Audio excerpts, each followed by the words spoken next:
ಇವ್ರಿಗೂ ಅರ್ಥ ಮಾಡ್ಸು. ಏನಾಯ್ತಮ್ಮ, ಮಾತಾಡು.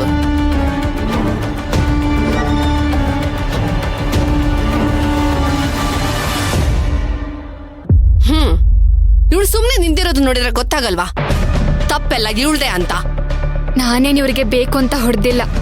ಓ ಹೌದಾ? ಮತ್ತೆ ಬೇಡ ಅಂತಾನೆ ಯಾಕೆ ಹೊಡೆದೆ? ಪರಿಜ್ಞಾನ ಇಲ್ವೇನೆ ನಿನ್ಗೆ?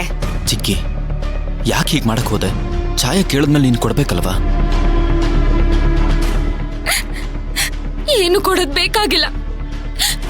ಇವಳು ಮಾಡಿರೋ ಅವಮಾನಕ್ಕೆ ನಾನು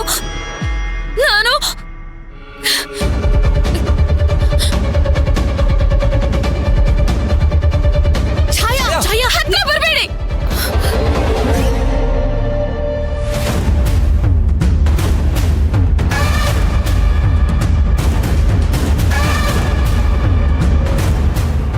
ನಾನು ಕೈ ಕಟ್ ಮಾಡ್ಕೊಂಡು ಇಲ್ಲೇ ನಿಮ್ ಮುಂದೆನೆ ಸತ್ತೋಗ್ತೀನಿ.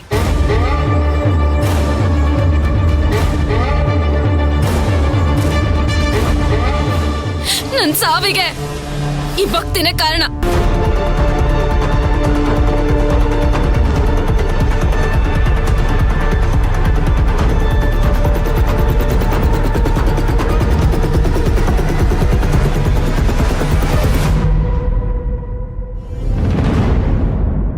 ರಾಘು, ನೀನ್ ಹೇಳಿದ ಐಡಿಯಾ ನಿಜವಾಗ್ಲೂ ಕೆಟ್ಟಾಗಿದೆ ಕಣೆ.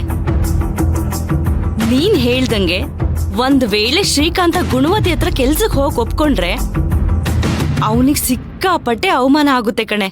ಅದು ಗುಣವಂತಿ ಅಲ್ಲ, ದಮಯಂತಿ. ಯಾವ್ದೋ ಒಂತಿ ನೋಡು, ನನಗ ಅವಮಾನ ಆದಷ್ಟೇನು ಶ್ರೀಕಾಂತ್ಗೆ ಆಗಿಲ್ಲ. ಇದು ವರ್ಕ್ ಆಗಲ್ಲ ಅನ್ಸುತ್ತೆ ಕಣೆ.